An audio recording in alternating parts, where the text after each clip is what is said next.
Hi guys, welcome. Today we will do the second lesson of my ongoing series Crochet with me.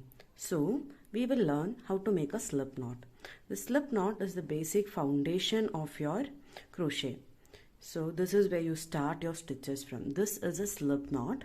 A slip knot is a knot like this.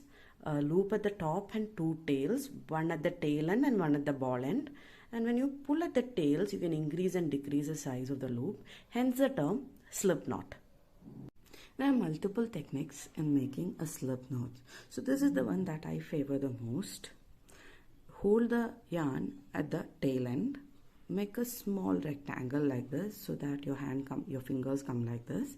Once you've made it, you cross it over, and the yarn that is at the tail end, pull it through the loop and then tighten it slowly so that you have a slip knot. Right? You can increase and decrease the size as you require. Another technique I've commonly seen people talk about is this. You hold your yarn like this in your fingers, roll it around two fingers and make a X.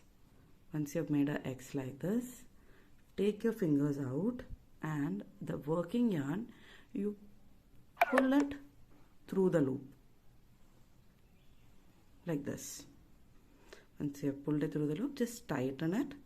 Then here again you have your slip knot.